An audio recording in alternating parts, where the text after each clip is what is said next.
into the online broadcast network, AFTERBUZZ TV. Over 20 million weekly downloads in over 150 countries, and your number one source for after-show entertainment.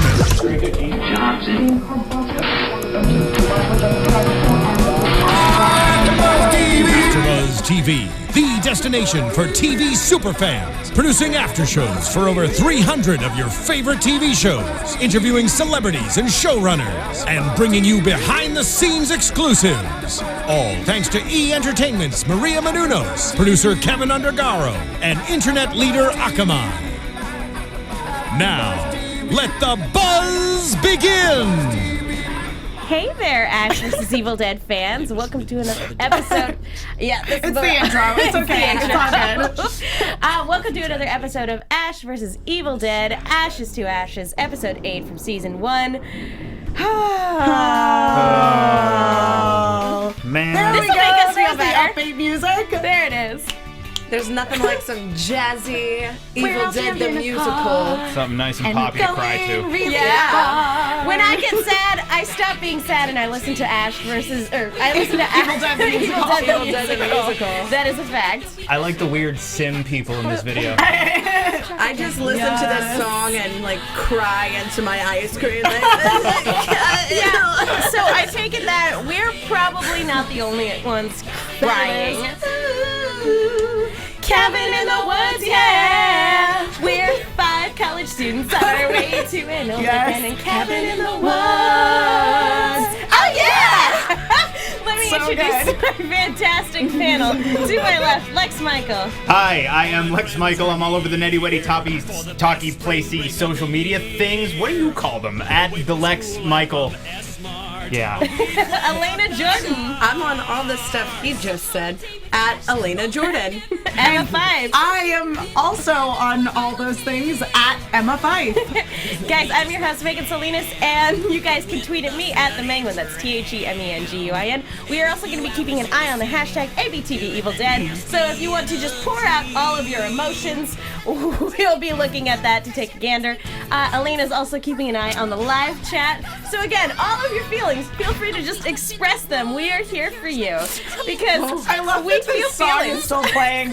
I just have to call it out. Like, this is great. I just want it to be playing in the background of my entire life. Right? Can this sound? I would love for this soundtrack to be just the be soundtrack your life. of my life. Yeah. I love it. I don't know. As long as it wasn't accurate to Yeah, this no, scenario. This in is my true. life. This is true. The Sims are dancing now. Yep. That is a fantastic video. But I will say, favorite song from the soundtrack, I do have a soft spot for Housewares Employee. Oh my God, But Houseware Employee, yes. Definitely the best, though, is All the Men in My Life Yeah. getting killed by I know, Kandarian and demons. it's so cool because, like, it's basically like there's two... Actually, all the girls' parts in it are awesome, but it's great that, like, there's 2 really good songs featuring women, which is, like, really... I look at Evil Dead the musical, and I go, oh, man, I'd be happy to play any of the girls in that show, because they all get great stuff to do. I just want to be Annie for that one song. It's all I want. Life goals. Yes. For sure. Well, guys, we could go on and on about the musical itself. And in all honesty, there's a part of me that wants to do that because what we have to talk about tonight isn't easy. No.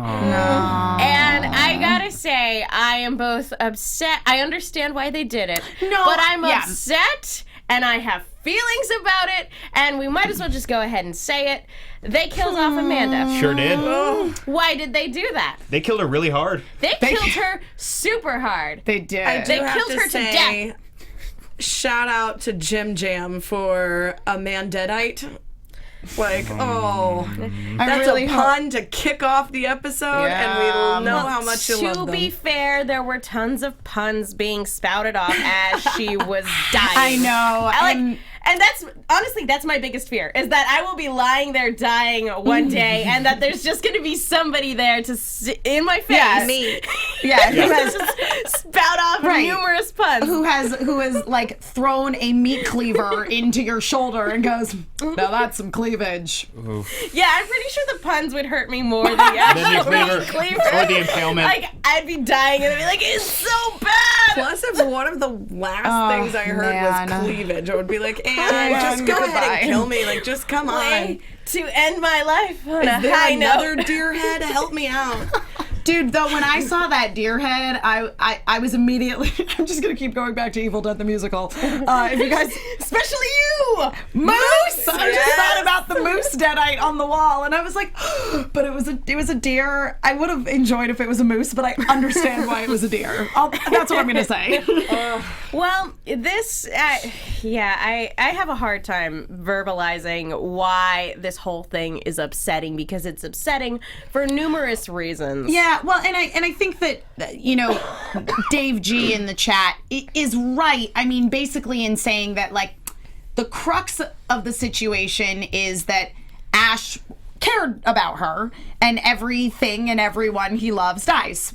Yes. I get it. Like I said, I know why they did it, but you have a really great character. I know. And again, for a show that has had relatively few like main character deaths at the moment, like you have this pretty great character who is killed off in a way where you could make the argument that she was fridged.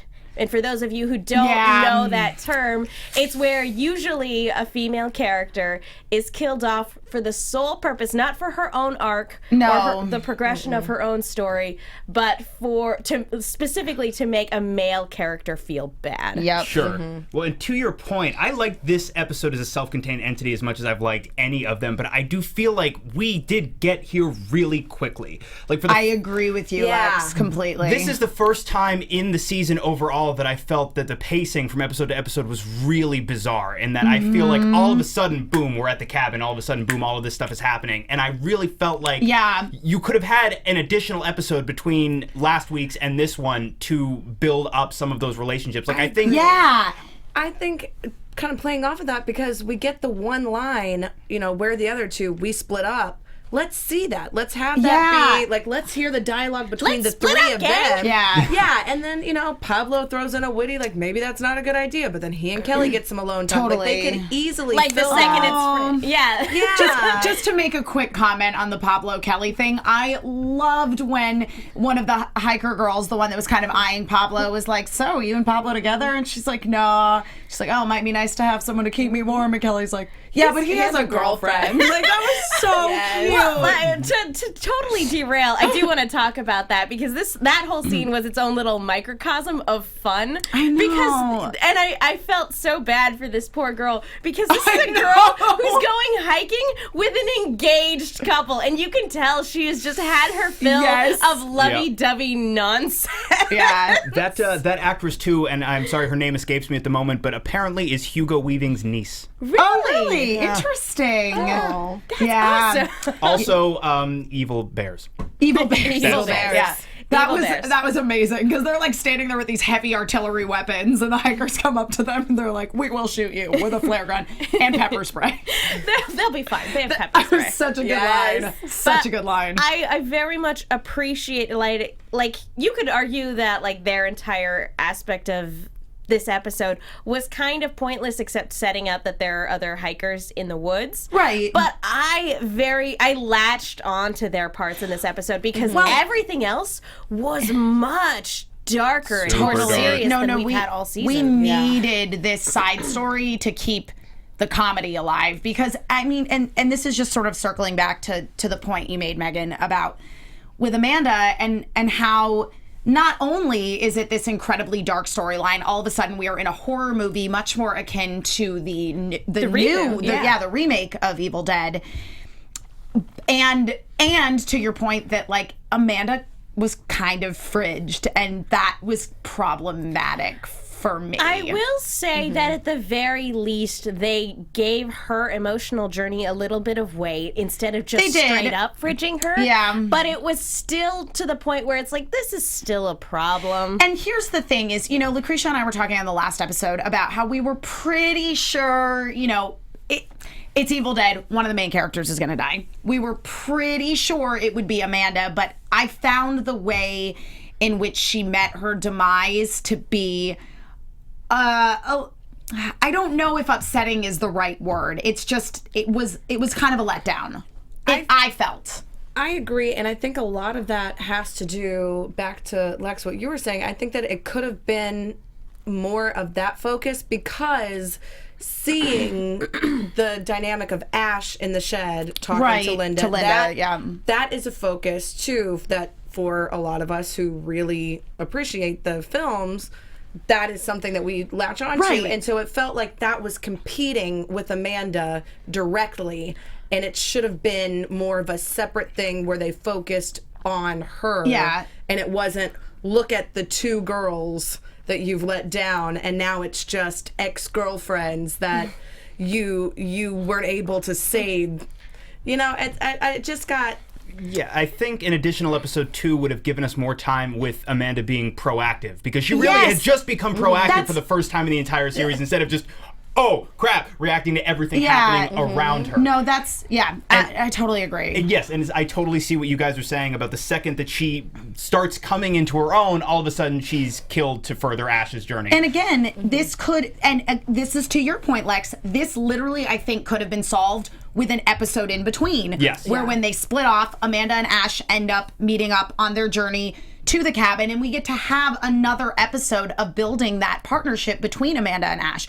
Because, you know, there was a lot of conversation in the last episode about, like, that kind of undermining Amanda's character with her suddenly being maybe kind of interested in Ash, which came out of nowhere. Yeah. It did. It did kind of come out of nowhere, but I didn't hate it, and I think in another episode, I could have liked it. Yeah, you could have gotten really on board with that ship. Right, totally. The pacing of their relationship was off because the pacing of the episode was off. Yeah, there was enough information there between the last episode and this episode that I go like, okay, I get it. I will accept that, but you never really got to see, outside of a couple really, really brief moments, this attraction that we were told existed by the time she died, existed mutually between the two of them, or potentially at least between the two of them. Right. Yeah. It was rushed, and there was a lot of good pieces in place. Absolutely. And they just didn't come together necessarily in the best way. That being said, I will say that, like, this was don't get us wrong, guys. This was a really great. Oh, it was great. I totally enjoyed the episode. And I think her death itself, if only on in the sense that it was as brutal as it was happening to somebody that we've come to care about, I think that was part of the point. I don't know about the rest of you guys, but I certainly felt it. Yeah. And in those moments when the real Ash found her as she was dying, and he doesn't know what to say other than, you know, the place you're going is better than this. He kisses her and she dies. Like, that worked. That totally worked. And as I say, it's like, I did not mind the Ash-Amanda relationship that started to kind of develop at the end of the last episode. I just think it needed another episode. It needed a little bit more time to develop. and then you would have gotten to see Amanda come into her own a little more, and I would feel less gypped by her death. Well, and go ahead. I cut you off. I was just going to say, I think part of it, too, is because it was such a prolonged death. Like, it was such an elaborate... It was harsh. It was harsh. Gets cut, she gets... And realistically, if she had fallen on that deer head, she would immediately be gone. She wouldn't have another 4 or 5 minutes of dialogue. So in a 26-minute episode, when you're devoting that much time to a character still dying, their final breath is a full conversation. It starts to get a little like Trinity in the Matrix trilogy. A little bit. And you're also like, proportionately...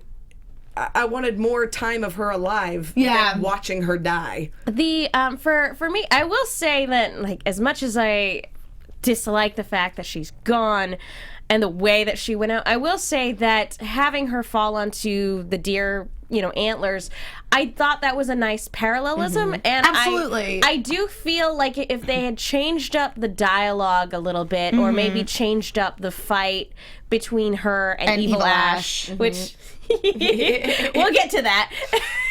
Changed up the dialogue between her and Evil Ash to be more about her journey there. Yeah. Her journey, not her importance to Ash. Yeah, I agree. Like, that would have made it a little bit, and they had the potential to do that when he said, we've known who you are from the start. We knew you would help him. And I was like, that's it? Yeah, Yeah. that's who she That's is, yeah. all that whole comment that had me obsessing Yeah, for we a little all bit. read way into that. Oh, We yeah. read way too much into that, and it was like, that's it? She's a helpful person? She's yeah. That's what you were going The for? much prophesized helpful person. Like, Yeah. that's... And again, I hate to even bring this up, but why is it that the one black person in the show gets murdered? I know this is a horror movie, but what? Why? Yeah. Not only the one black person in the show, but the one like black person in the entire Evil Dead franchise that's not the remake. Yeah. What? Oh, that's a point I hadn't considered. Why? Yeah. Yikes. Tell me I'm wrong. You're can't. not. Yeah. Which is such a bummer because this was such a diverse cast. I know. And again, I agree that somebody needed to die, but god damn it if I'm not upset about this. Yeah. I don't know. Anyway, we can probably get a little bit more to that because I think we've, not to put a pin in it, but Yeah. does anybody else have any more comments before we kind of move on to other aspects of this episode? I do think that there was a really good note here in the chat. Go that right ahead, yeah. Nugget75 threw out a little nugget of his own. Was that he thinks that Amanda's death opens up room for more focus on Ruby's storyline, which I'm hoping will be the case because, he says this is a great show because it's got plenty of great female characters, but it would be hard to maintain all three and really round out in a 30-minute show. I'm going to go ahead and disagree with that. I will say, I will say that the 30-minute time limit is something I've disliked from the get-go. Sure. But, yeah, we've Sure. talked about that. that's why I think, kind of going off of what he's saying, is that in one particular episode, 5 characters is a lot to focus on, regardless yeah. of gender. Yes. But Thank you. I will say yes. That's my issue with it, is that it was specifically called out that it would be too difficult to maintain the storylines of 3 dynamic female characters. Yeah, which Not That's difficult to do. True. Nope. Watch Jessica especially Jones. especially even this show, when we see Ruby and Amanda together as like this badass Thelma and Louise type deal, and then we see Kelly interacting with Pablo and Ash, and we see the dynamic of 2 females together versus female-male interactions, and it was a great episode. It made sense, and there was enough time devoted to everybody, but I do think, hopefully, story-wise, since we do get that little bit where she's reading the book and she finds out about Ruby's knife. Yeah. And she knows this can seal the Necronomicon. This can be the way to end it. Mm-hmm. So, if she did continue and she had that piece of the puzzle, then when Ruby comes along, I can see that being a bit too easy to put together. I could see that. Now that you mentioned the sort of Thelma and Louise team up between Ruby and Amanda, I almost feel like it was a disservice that ended so quickly. Yeah. Like, I could have watched a whole season where it was like Team Ash versus Team Ruby. Trying to get to the Yeah. cabin first, and it's like a race to the finish. Well, Yeah. we ultimately got, maybe 10 minutes of that total? Yeah. And I'll never get my little- kiss. You know what's so funny is that, like, at the beginning of the season, I feel like I was a big proponent for, like, no, I don't mind the 30 minutes. Like, it's so fun. Like, every minute is interesting and dynamic and, Which like, it on is. it. It is. That's not untrue. But now I'm like, all right, well, if you're only going to do 10 episodes, never mind. I hate the 30-minute format. Well, especially as we get there are 2 episodes left, and talking about, regardless of gender, having to balance all of these characters, because now, yes, okay, we just lost Amanda, but we've got Ash, we've got Pablo, we've got Kelly. Now we just suddenly introduced this group of hitchhikers. We have to resolve the arcs that exist. Yeah, sorry. Something's in my throat. But it's like we have to resolve the arcs that we've been setting up over the past 8 episodes in a relatively satisfying way. Like, we know they're coming back for another season, but I feel like this has to build to something. Yeah, no, we're going to get a cliffhanger. For sure. Oh, totally. I would assume, but how do you tie up what you have to tie up at all? Or how do you, at least, if not tie up, address everything that you have to address? Now, because you have to bring back Ruby, you have to make all of these relationships make sense, have them build to a point over that the course pays of things 2 off. episodes. Right, when you also now have to deal with, there's like you say, cannon fodder. There's a bunch of these other characters that now presumably we're going to spend a little bit of time with, at least in the next episode. That's true. I think it'll be a very small amount because I think they've already established, he proposed to me under the light of the stars. It's like, oh, you're and, gonna die. we're so happy. And it's like, no, that's not allowed. Right. That's not allowed. That's all you needed. You were happy.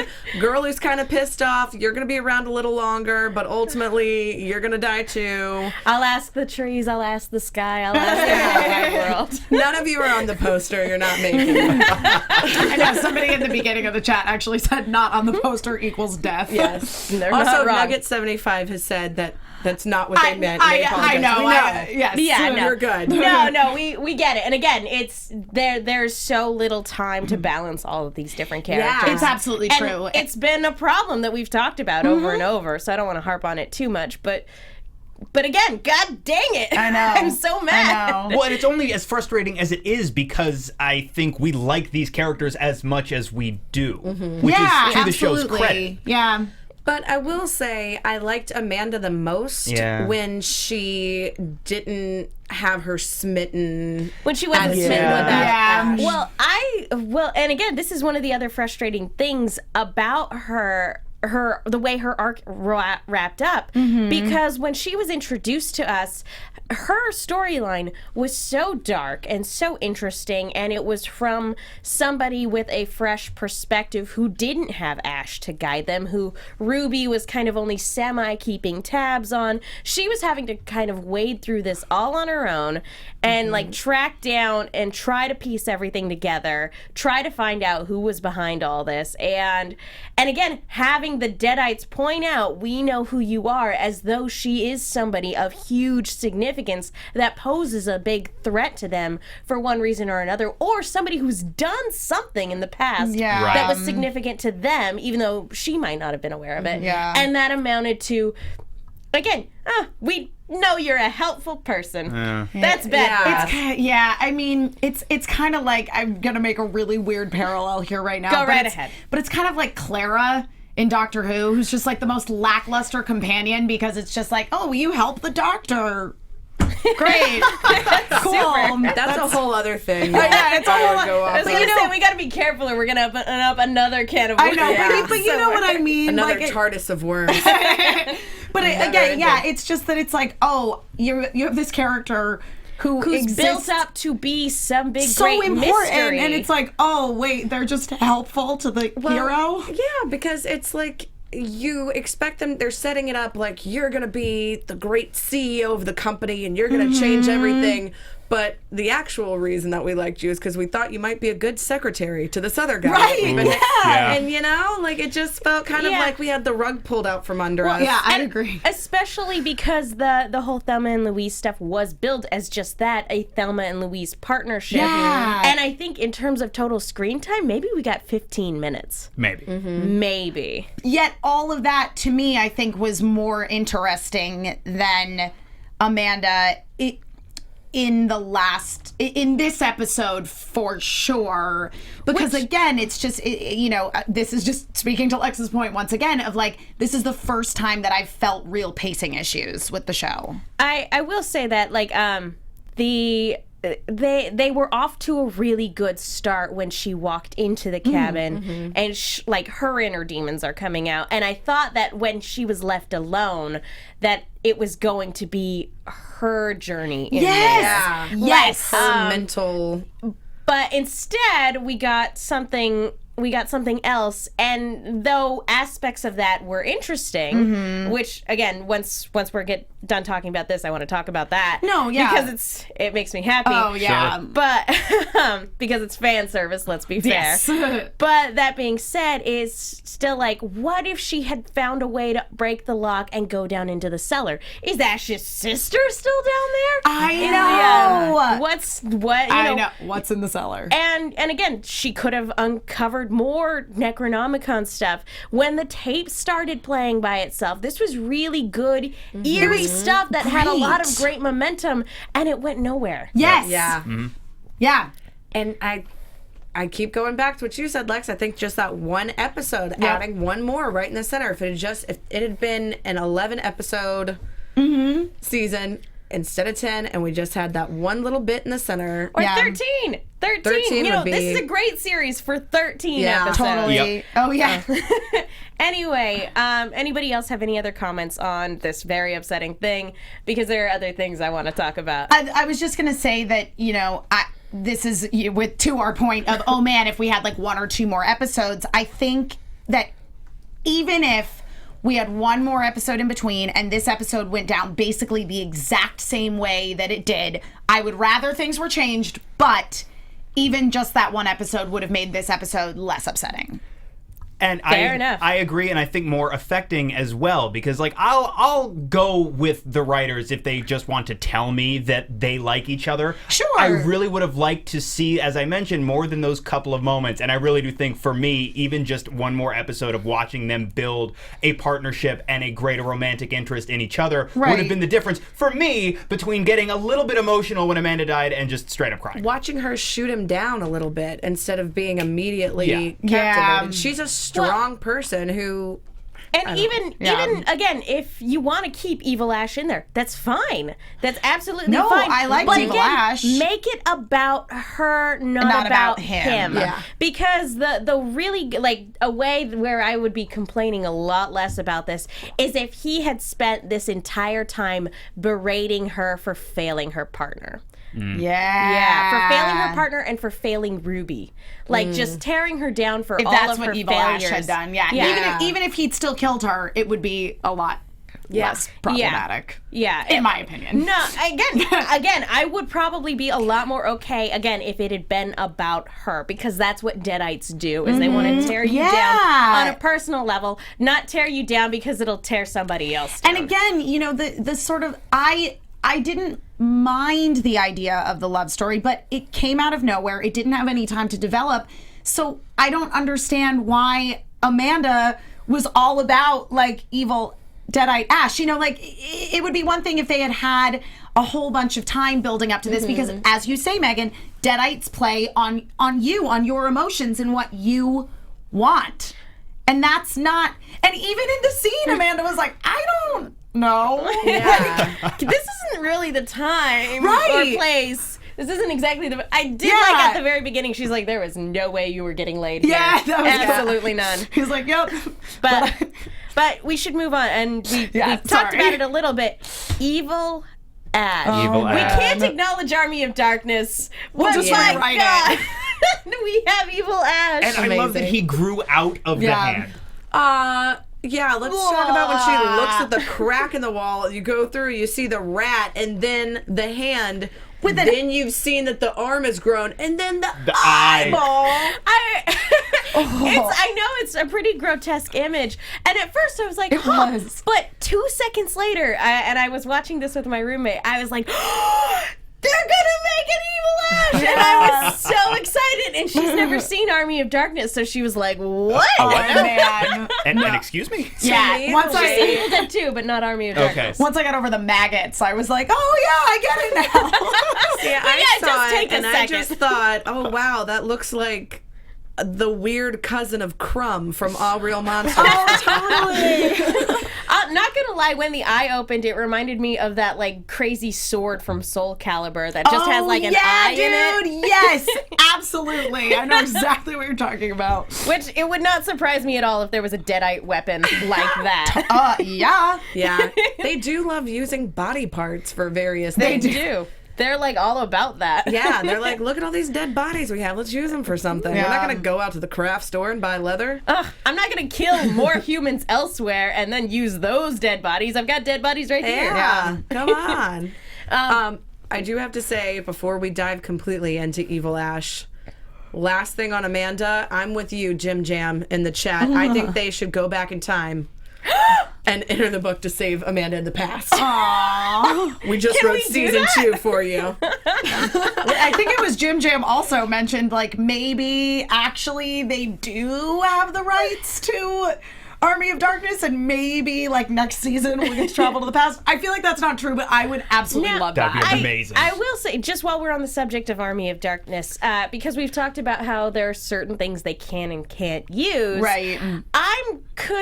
and just talking about the continuity of smashing the first two movies together, I was like, in this continuity, in this version of, in Ash versus Evil Dead, how did he escape the cabin? Because they smashed the two together, and in the first one he just walks away and then presumably gets possessed, and in the second one he gets thrown back in time. Wormhole, yeah. So, are they ignoring the fact that he went back in time? Are they smashing together a new story about how he just escaped? Or what's the deal with this cabin? I don't know. Sorry, a lot of friends have been posting Seinfeld selfies. No, I agree. over the weekend. Because, and this is another thing that we talked about quite a lot on the last episode when we were talking about predictions, because we knew that they were going to the cabin, and it's still unclear which version of the story it is. I mean, because Linda's present in every single version, and she always gets her head chopped off. But this was specifically Evil Dead 2 setup with her head in the vice. Right. But also when Amanda was trying to open the cellar, he saw Cheryl. Yeah. So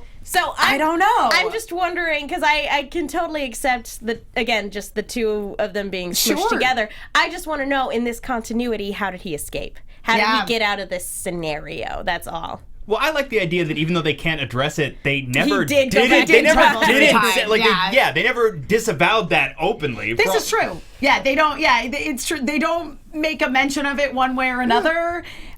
So I like to believe that it was the Evil Dead 2 ending, and he went back in time. That he went back in time. Part of me wants them to open up the cellar and it be Ted Raimi down there. Come to Henrietta. But yeah, we could also just assume that it is like Evil Dead, the musical, right, where Annie just fixes everything. Yeah, basically. That's true. Yeah.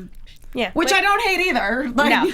Again, just one thing that possibly could have happened. Yeah. Anyway, Evil Ash. I am thrilled that this is a thing, because Army of Darkness is the first film I saw in this trilogy. So it holds a special place in my heart. So bringing in elements from Army of Darkness, it's very endearing.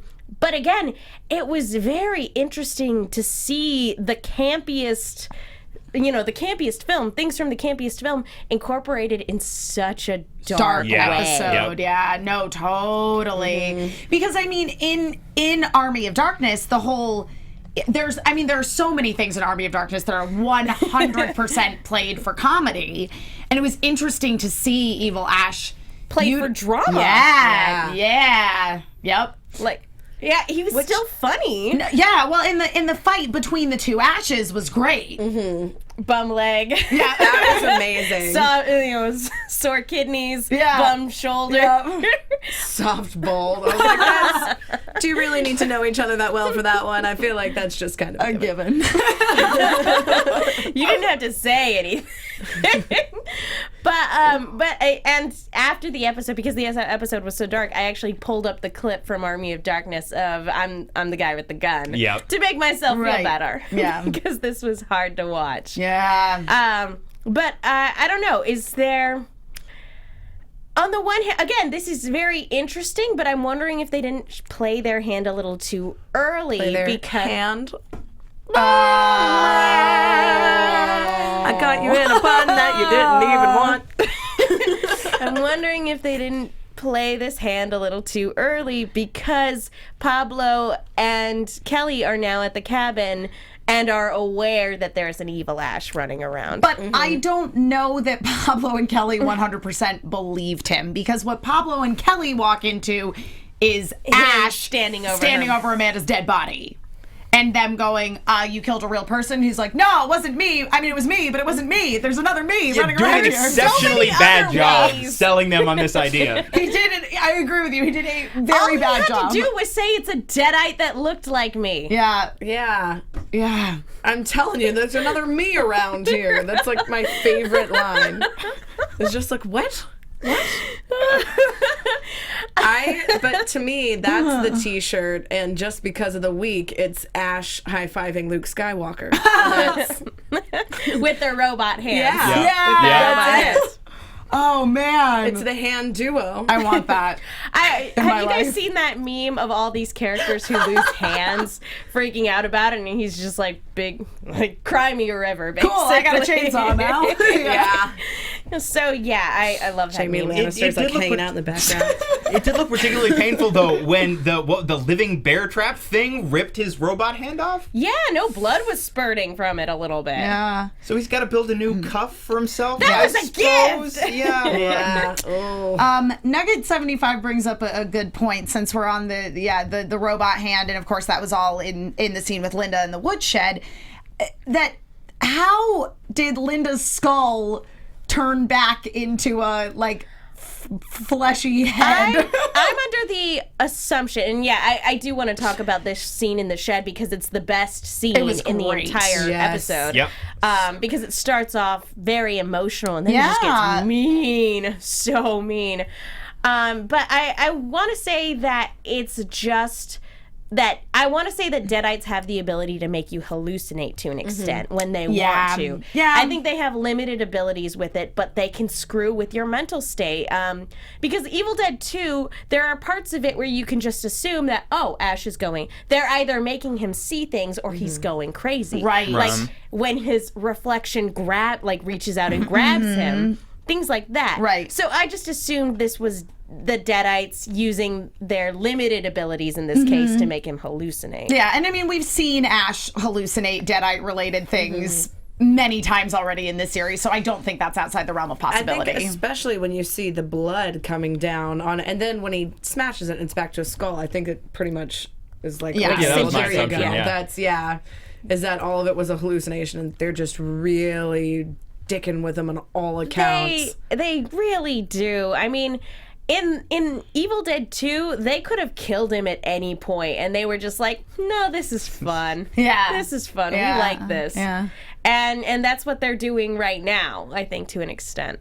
But yeah, this whole scene between him and Linda, this is just heartbreaking stuff because with the way Ash acts a lot, you think he doesn't really love anybody but himself. You know, he's so selfish and arrogant. But when you see him walking past the cross and when you see him walk into that shed, even though he's saying really bad one-liners and things like that, you know this is just breaking his heart. Oh, the one-liners are a defense mechanism, 100%.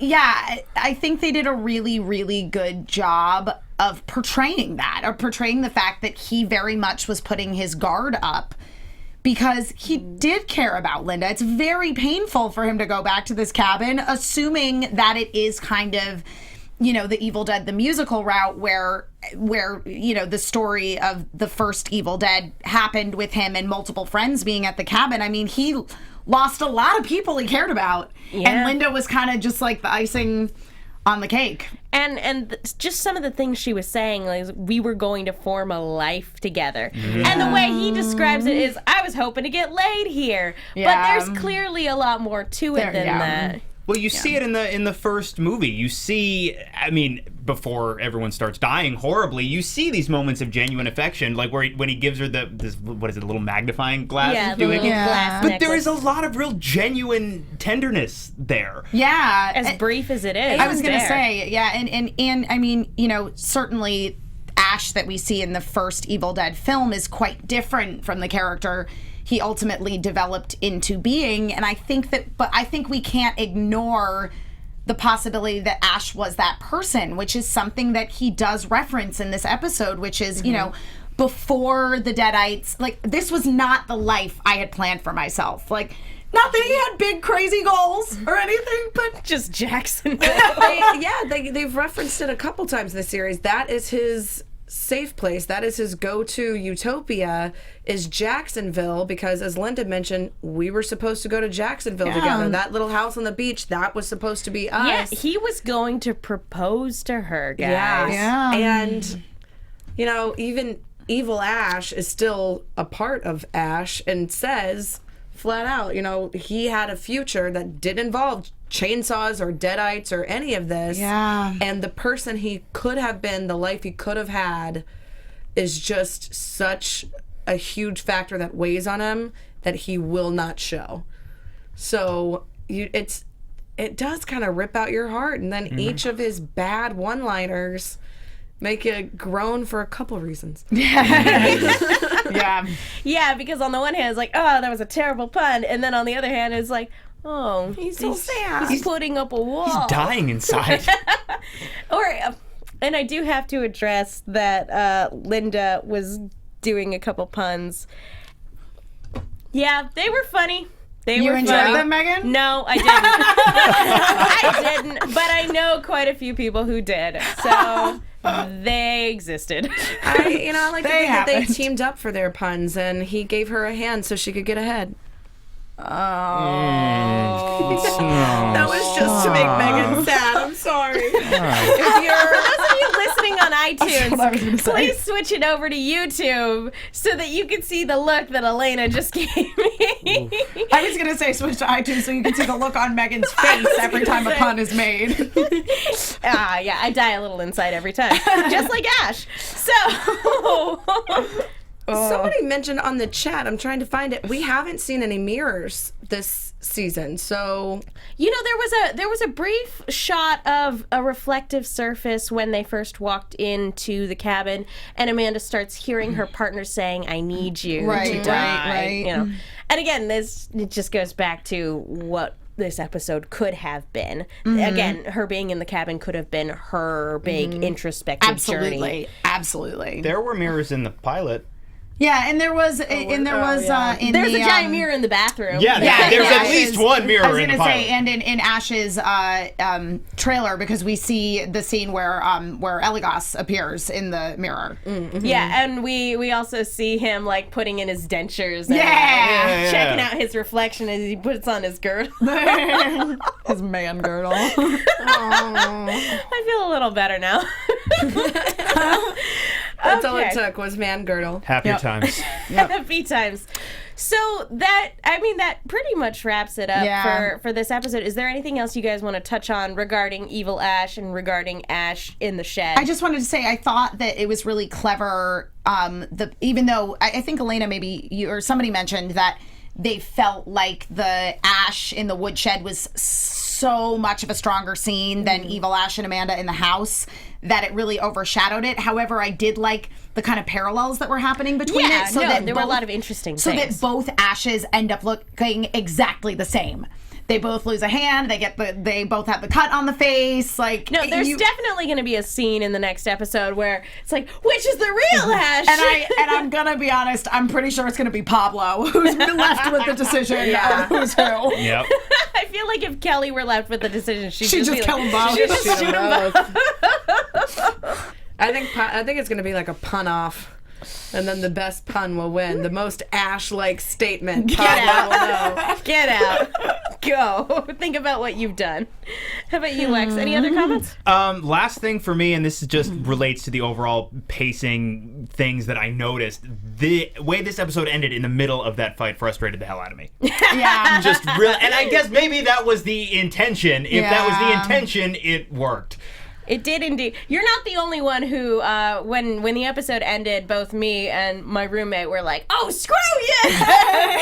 I do love the way that this episode was shot too, though, because the one handheld scene that we see when he's walking into the cabin that just kind of makes you feel uneasy, and then the swing, and then just suddenly stops before anything happens. You already, as a viewer, feel like, "Oh snap." It's about to go down. Sure. It makes me, and again, this episode was so good that I really wish that killing off Amanda in the way that they did hadn't happened, because I feel like we would have spent this entire hour talking about how good the rest of this episode was, because it was phenomenal. It was, and that's the thing that I feel like I want to be very clear about is like I did enjoy this episode. Yes. I really did. I just had a problem with the manner in which Amanda was killed. Yeah, no, this was the most horror movie driven episode we've had all season, and it was so good because even the chair swinging was a nod to the rocking chair in Evil Dead 2. Again, just the way everything was shot, the way the shadows fell, the pacing of walking around in the cabin, the way the cabin was shot like just as the sun is going down. There were so many really really great things in this episode. It's just a shame that there was one really glaringly bad thing. We just needed to know Amanda's Jacksonville. We needed to know what she was giving up. We needed that last connection so that we also felt pierced by the deer head. Yeah. So that in that moment, you see what could have been for her. Yeah. Yeah, I agree with that completely. For me, it's not so much the way that she died. It's that, like I keep saying, I feel like we were missing a good chunk of the story before that would have made that work. Yep. We were cheated out of something. Yep. Yeah.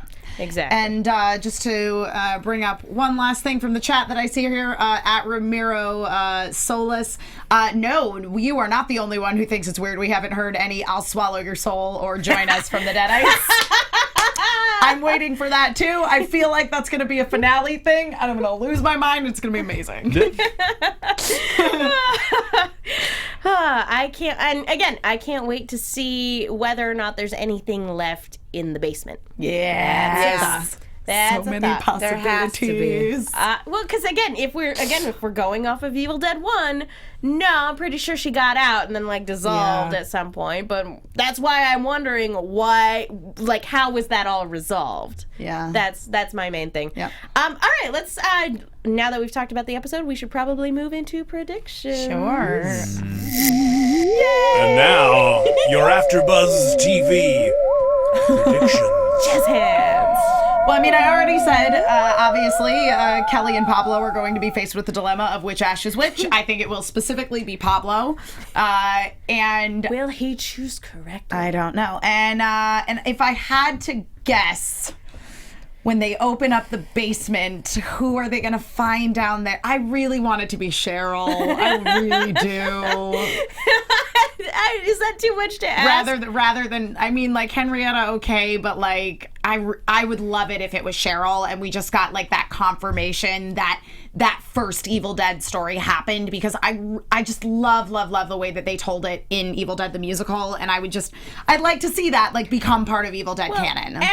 And if it was Cheryl, I would like to see Ash acknowledge that he had a sister at some point. Because That never came up again. That's like one of my biggest... I've made it very clear. I don't like the first one for one very specific reason. Yes.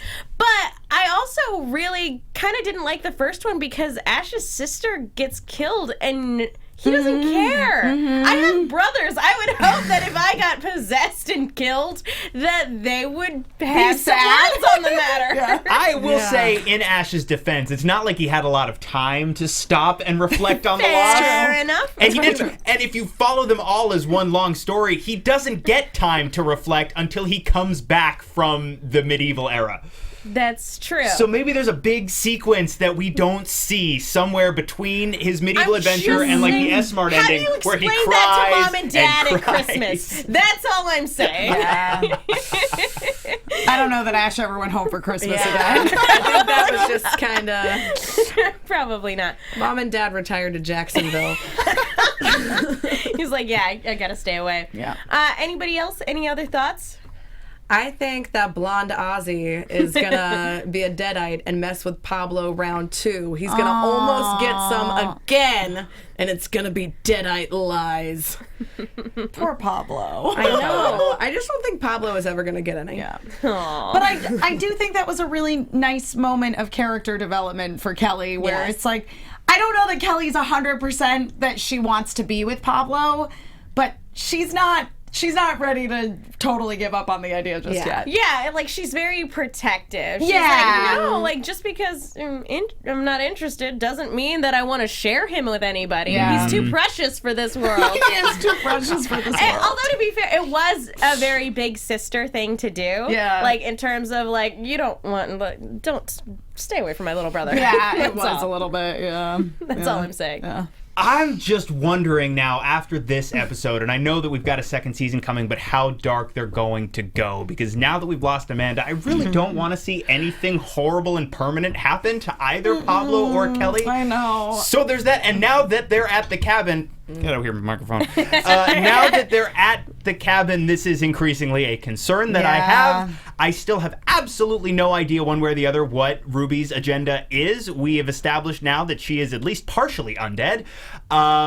But she does seem to be working at odds with the rest of the Deadites. I still don't know what's going on there. She looks incredibly great for somebody who's She undead. really does. Somebody that burned horribly? Yeah, for sure. Just got up and was like, Still looks good. Her jewelry's still on. Everything's good. Yeah. those hikers Lucy are Lawless all... looks exactly the same for the past 20 years. Maybe that's her secret. It's so true. She just like Lucy set Lawless. on She fire made and a then deal with the emerged. devil. Like the phoenix, she will just emerge from the acid.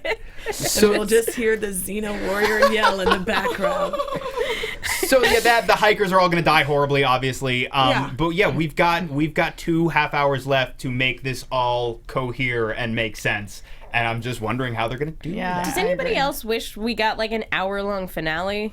Like, I would like that very much. Yes. Yeah. like that would be stupendous. Or, anyway. Yeah. What could have been? Maybe What even could have been? hour-long episodes, all the episodes Yeah. of All the season episodes. 2, if you're listening, anyone that can make Sam, that happen. Starz. Sam Raimi. Listen to us. Yes. Listen to us. Well, I'm Call really us wondering. Up. We got ideas. Yeah, even just taking 10 half hours and turning them into 5 hours, what that would have done for the pacing of the series overall. Because I feel like it's just a very weird setup to do 10 half hours and only have half an hour to pack as much as you can and then jump week to week from episode to episode where you've got these really packed pieces that I'm very curious when the season ends to go back and watch the whole thing, like binge the entire thing and see how well it all flows from together. one to the Yeah, other. I'm curious to do that as well once. Because all of these episodes end in such a way that you're like, give me the next one now. And Yeah. then, so when the next one happens, you're just so happy that you have it that a lot of times there are issues that you're willing to overlook because you just finally got your Evil Dead for the week. Right. Yeah. But it's like this, everything is just a little bit where there's just enough mystery because, you know, she had the Necronomicon and the knife, so it clearly wasn't that she wanted to steal it immediately. My guess, going back to like Ruby, is I feel like, because at one point they mention in this episode that burying it is not the answer, you have to dismantle it. I feel like they're going to screw that up, that they're going to try to take the Necronomicon apart, and that it's going to unleash the Deadites across the world. Oh, man. And that's where we leave off for at the end of season 2. season 1. Yeah, Yeah. I think that's a good prediction. That's my thoughts on the matter. It's like Resident Evil. In the first game, it was all just in the mansion, and then in the second game, it was all in Raccoon City, and it just kept getting bigger and bigger and bigger.